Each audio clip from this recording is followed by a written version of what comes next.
Thank you very much for inviting me here today.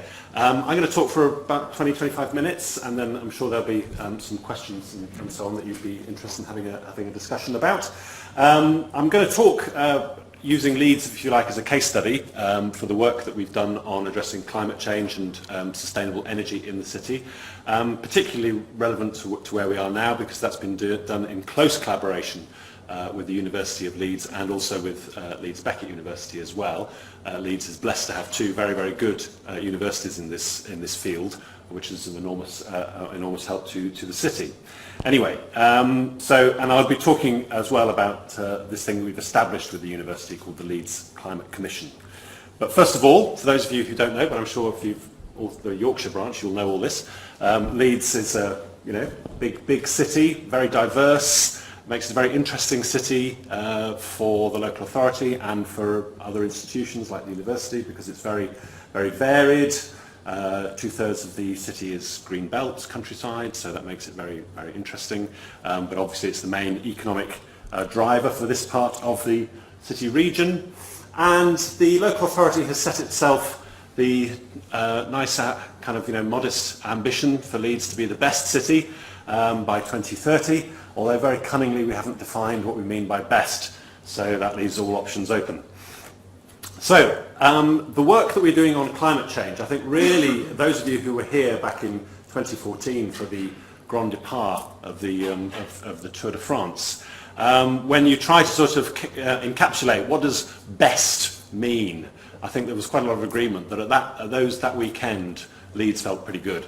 And that approach of bringing the city together around a big, challenging thing, because putting on the Tour de France was a big, challenging thing, and it wasn't like we could say, oh no, we're not quite ready. It involved lots of different organisations all coming together to deliver a successful event. So the local authority has taken the spirit of that way of working and tried to apply it to other big challenges in the city, which have we term it in the local authority, we term them as breakthrough projects. So they are these big, challenging problems for the city that the city council, acting alone, cannot possibly achieve all by itself.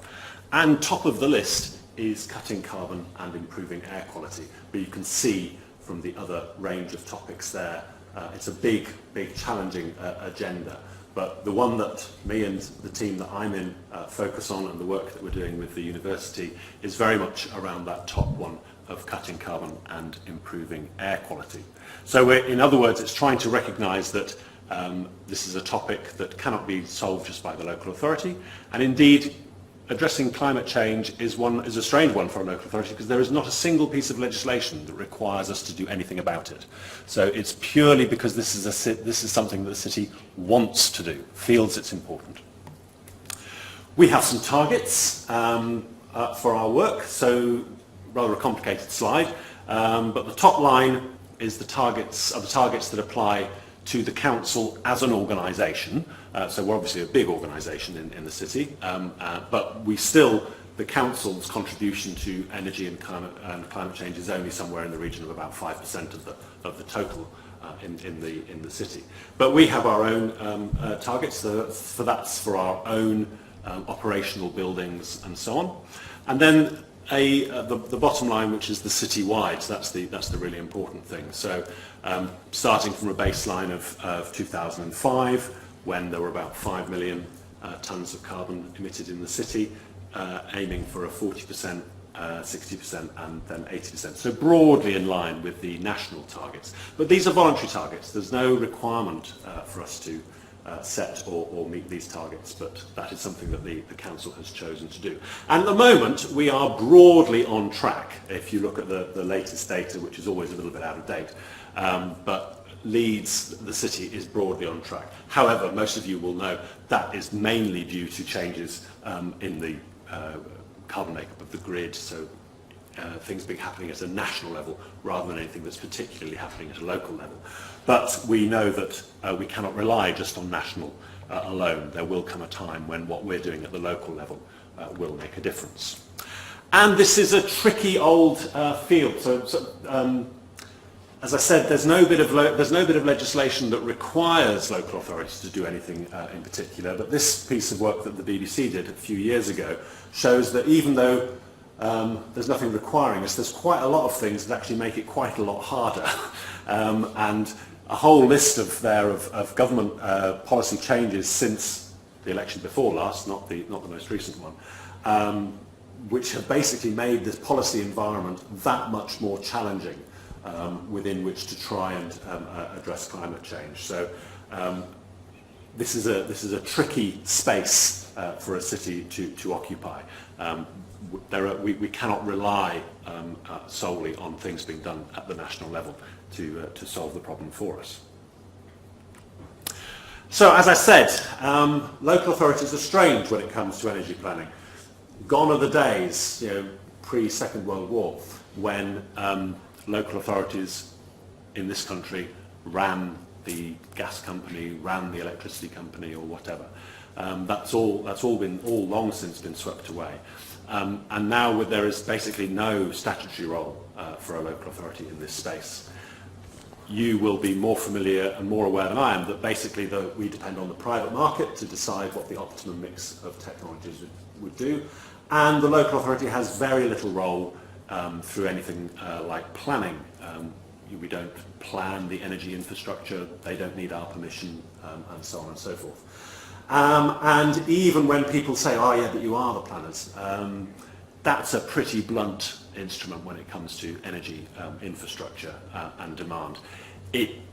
Generally speaking, planners are more concerned with the location of development and the type of development rather than the resources consumed by that development. It's not really a consideration.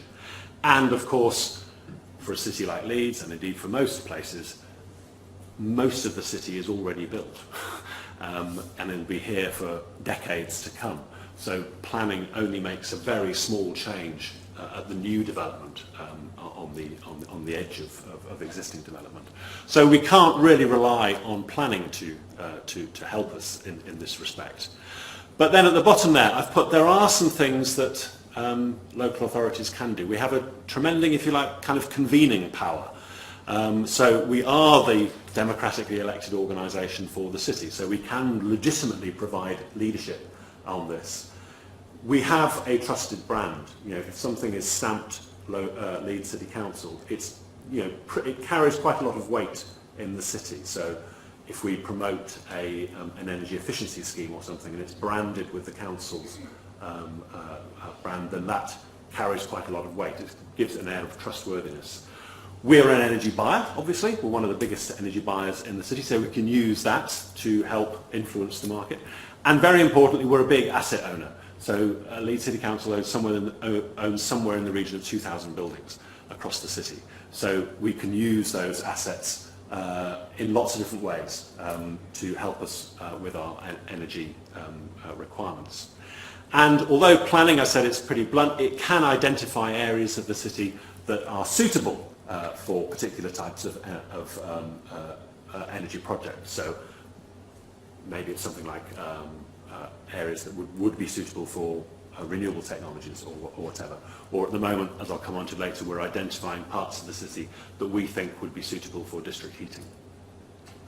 The importance of regeneration is recognised, and there are examples around the city where we use energy retrofit and regeneration as a way of sparking up improvements in the city. So areas of Leeds that are pretty run down, giving them a facelift through external wall insulation, improving, will help to regenerate that area, as well as obviously help to reduce people's energy bills. And there are some good examples of that around the city.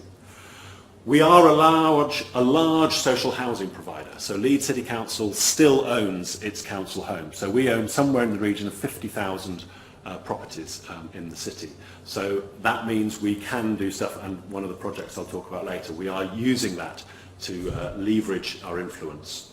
We obviously collect waste, and you'll see in a moment that the waste is used to generate energy in Leeds, and we have an influence over transport. We don't run the buses though. It's not an easy one, but we can have an influence on transport as well. So, although we don't have a statutory role, we have lots of other capabilities that are certainly relevant when it comes to energy and energy planning. And those sit alongside. It often feels to me, since I've been working in sustainability, that we've just become focused on climate change and just forgotten all of the other environmental sustainability issues, which are all relevant and complex and multifaceted and all interact with one another. So we do tend to get a little bit sidetracked around climate change, but actually there's plenty of other things all competing in this space for our attention. So, the next few slides, I'm going to rattle through quite quickly. You end up with a very, very complicated diagram. So that's just a bit of fair warning. Some of you have already seen this already, so you'll be familiar with that. But I think that's just to say that what we're experiencing, if you like, and again, you will be more familiar with this than I am, this shift from a centrally generated energy supply to one which is much more diverse, locally sourced, locally distributed. And that means it's interesting for local authorities to sort of play a role in that, albeit it's not a very active role, in looking at what assets we've got and how they can be brought together to help with a lower carbon energy infrastructure. So if we start off with the national infrastructure, the stuff that's already there, so we've obviously got electricity, coal, natural gas, the transport infrastructure and so on, and broadband, so that's there already. Then we start to add in the resources that we've got locally, and where these are coloured in a little more boldly, those are the ones that we're actually exploiting more in Leeds, but obviously we have wind, sometimes sunshine, rivers, sewage treatment works, etc., and municipal waste, which I mentioned earlier. And then, as I said, the council is a big asset owner, so we have lots of assets that can be used to harness some of that local energy. So we own a lot of land, parks, building, car parks, homes, the Veolia RERF, which stands for Recycling and Energy Recovery Facility, aka incinerator, so that's already up there. And we have some fleet vehicles and so on. Then you start to link these together using various different types of technology, and as you can see, the picture starts to get more and more complicated. So we have a few wind turbines in the city, we have some solar PV, we do a lot around domestic energy efficiency and advice. We've got an energy from waste plant now up and running, which is exporting electricity to the grid. And then we've got stuff that's in the process of being delivered. So the main one in Leeds, which I'll say more about in a moment, is the district heating network. Should start building that later this year, and also a bit of new build council homes.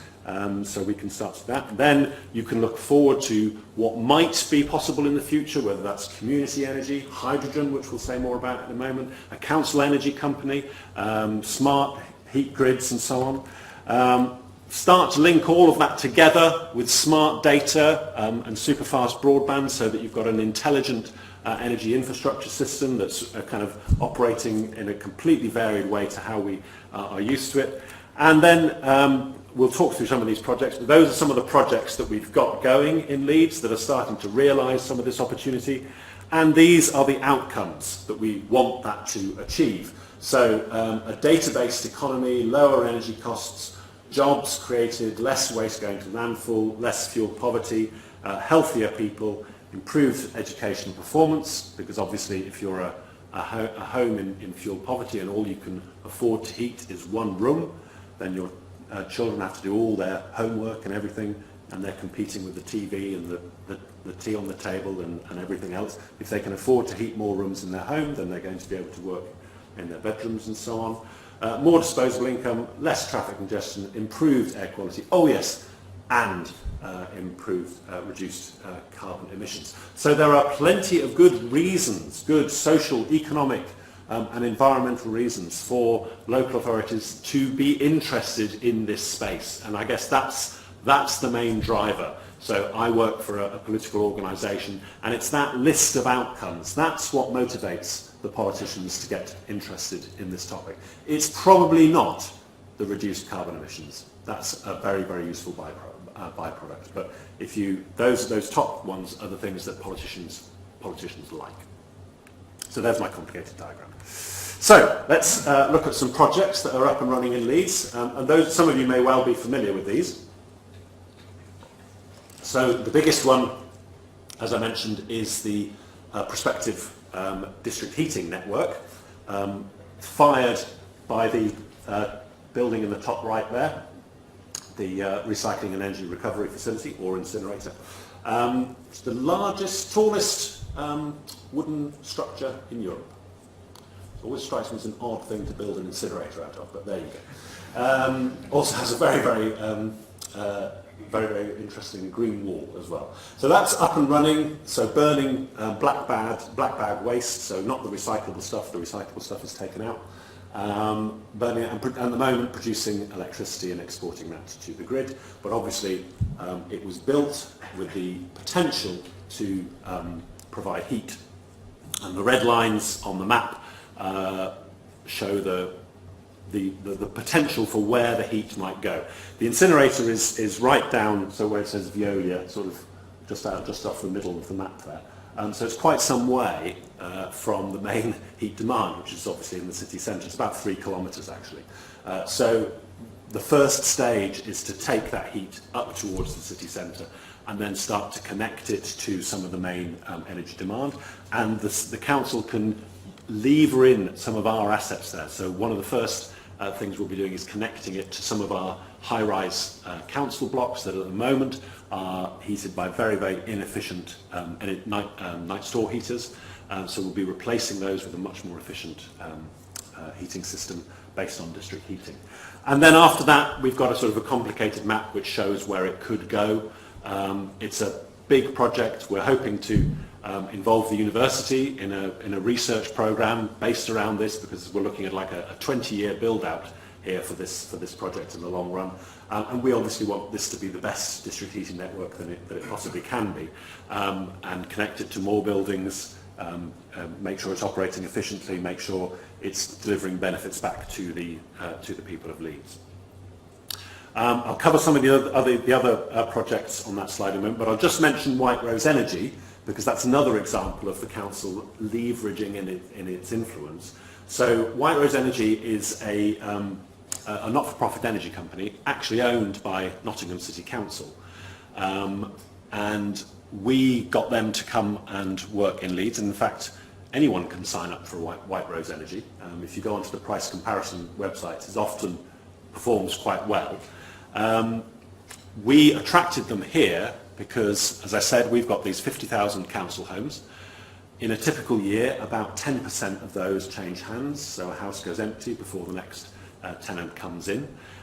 While it's empty, we go in and do all the refurbishment, all the repairs and so on, and we switch the energy over to White Rose Energy.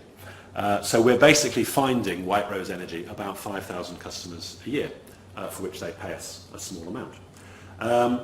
We put our tenants onto White Rose Energy. They can always switch off if they want to. They can switch to another provider if they want. But White Rose Energy, because it's a not-for-profit, has a consistently low tariff. And obviously our council tenants are some of the poorest people in the city. So in the long run, they will be better off by being with White Rose Energy. So that's a good example, again, where we've managed to use our influence, use our assets to lever in. It's not a low-carbon solution at this stage, but it is addressing fuel poverty.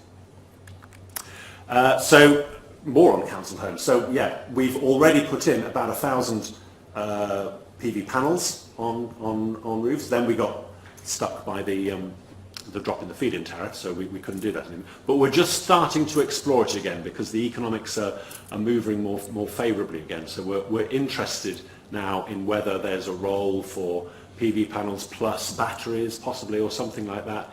And again, working with university colleagues. We're a big local authority, so if the university wants to, sort of make use of some of our assets to do some research, we're up for that.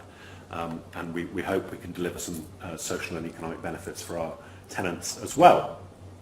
I mentioned we're building new council homes, so this is for the first time in like 40 years. The council has actually been building about 1,000 new council homes, so not massive number, but what's been good is that we've set the standard for these new homes very high, approaching passive house. It's not passive house, but it's getting in that territory. They cost a little bit more to build, yes, but they hopefully cost the tenant a lot less to run. And those of you some of you will be familiar that since the changes to the way that people's benefits are paid, whereas in the old days their rent would have been paid automatically, now they have to budget for their rent. Now, with the best will in the world, some people, the priority of paying the council the rent slips a bit down the list of priorities below feeding the children and so on and so forth. So we were concerned that obviously we were about to potentially start to miss out on some of the rental income from our council homes. So taking this approach, reducing tenants' bills by allowing them to live in very, very energy efficient homes, hopefully makes it easier for them to pay their rent, so the council still has that income coming in. And hopefully they're better homes as well. But we have encountered some challenges around that, because although living in a super energy efficient home is great, it does require some behavioural changes, which some people are just not used to. And it sounds really, really condescending, and I hate that. But the council is not brilliant at behaviour change. We're not a great behaviour change agent. So again, that's another area where we can probably collaborate with expertise at the university and so on, in how we help people to live in these homes as effectively as possible. Because to be brutally honest, for most people, particularly running their house in an energy efficient way is probably not their top priority. They've got plenty of other things to worry about. But as I said before, most of Leeds is already built, so Leeds has got loads and loads of these Victorian back-to-backs housing. When they were outlawed, Leeds carried on building them regardless. So we've got more than any other city in Europe, and they're a bit of a bugger when it comes to energy conservation. Difficult to retrofit, and we don't have the money just to walk in and retrofit people's homes. So we've been working to attract the eco-funding, the energy company obligation funding that the energy companies have to spend on reducing their carbon emissions under the Climate Change Act. So we've tried to make it attractive for them to come and spend that money here in Leeds by offering up the potential for them to spend it at scale, do a whole terrace, not just one or two houses and so on, things like that. So trying to lever in the investment by using our influence where we can. We've also got some PV on our own buildings, and we've done some work with the university on where else we could potentially put in more PV on our own buildings. And we've worked closely with the data community in Leeds, which is very, very active. So there's a thing called Open Data Institute and the Leeds Data Mill, where the council publishes its data. So all the data about the council's consumption of energy in our own buildings is all published. And it's quite interesting actually, because I get quite a lot of phone calls from suppliers saying, oh, we really think we could help you save some energy. I say, really? Go and have a look at our data and then tell me if you think you still can.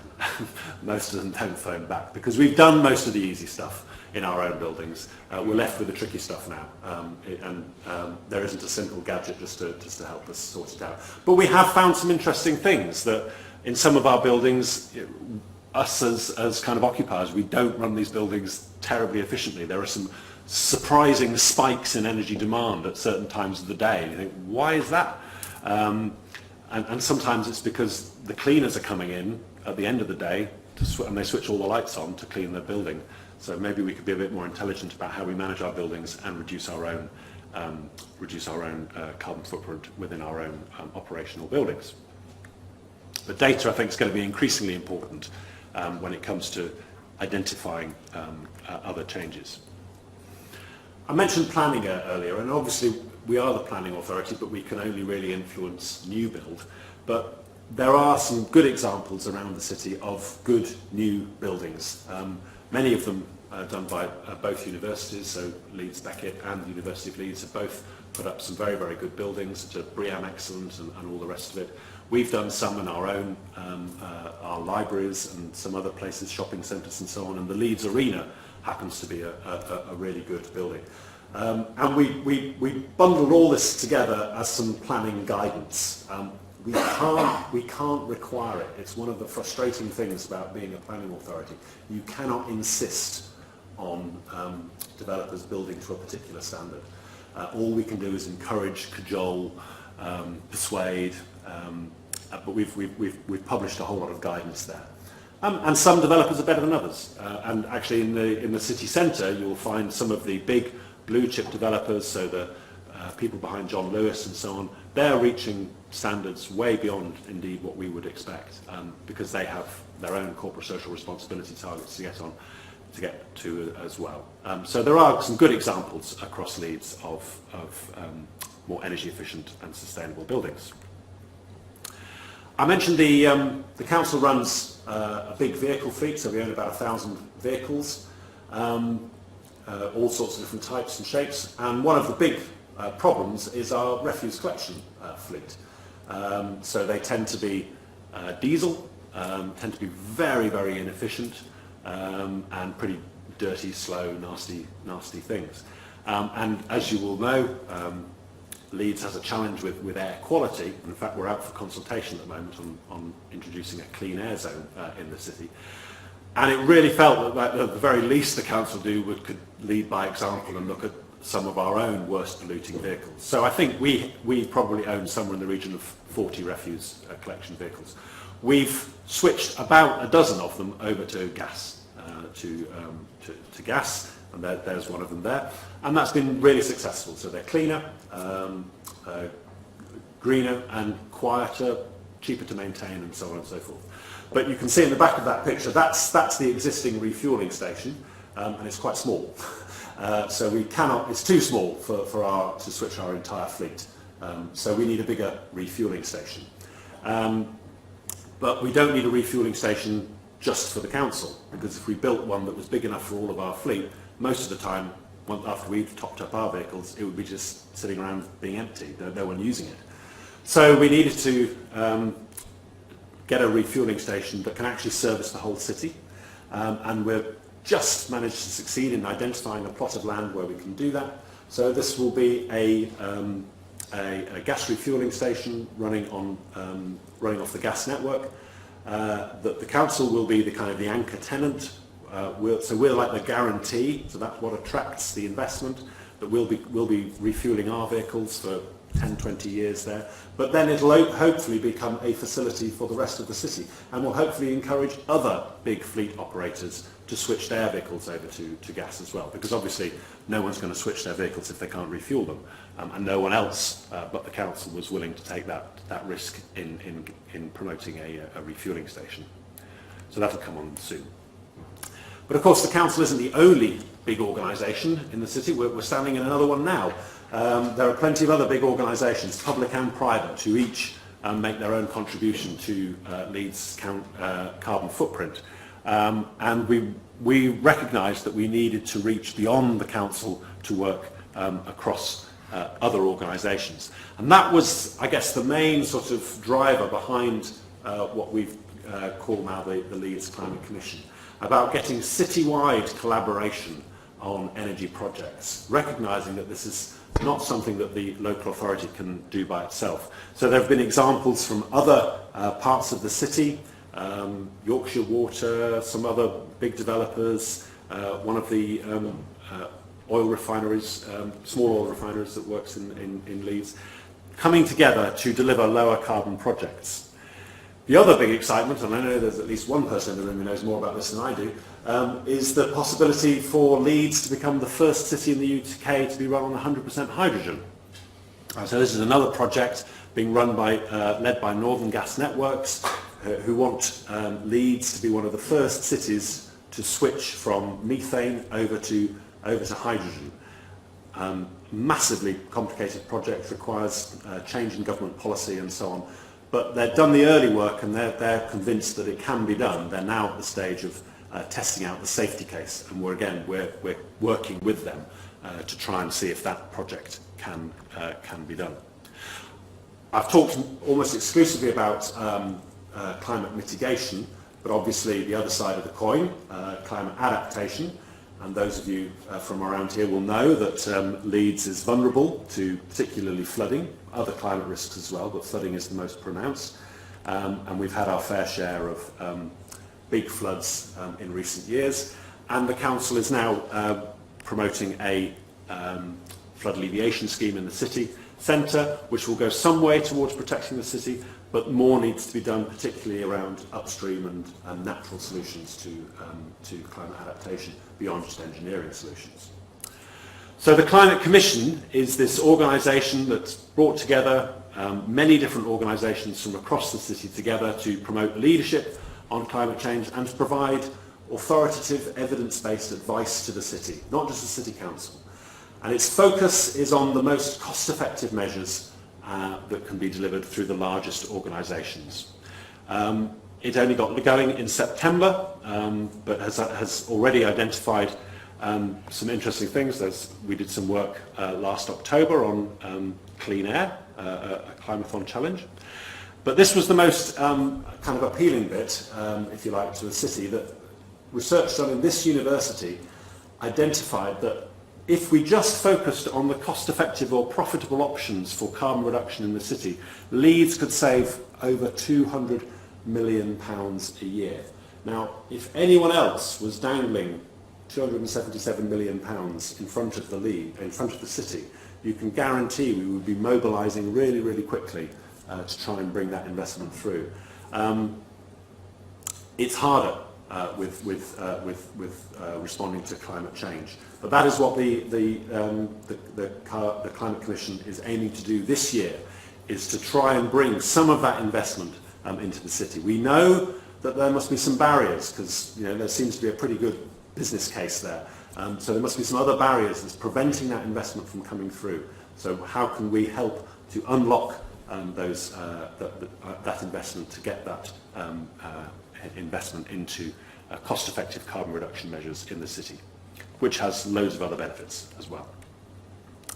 And that, I think is my last slide, but I don't know if the Wi-Fi will work on this, but there's if you go to the website for the Leeds Climate Commission, there's a very nice little animation that's there, and it's deliberately called Can Do Cities, because this isn't just about Leeds. The research that the university did, that economic analysis, they've done those same figures, high-level figures, for every other city, every other local authority in the UK. So you can look at any other part of the UK and get the same sort of analysis. So what we're doing here in Leeds, we're hoping will be repeated elsewhere across the country. And I guess it's another example of Leeds trying to do what it can using our own assets, in this case the research done here at the universities, to help us make the case for cost-effective carbon reduction going forward into the future. That's it. Hope that was okay.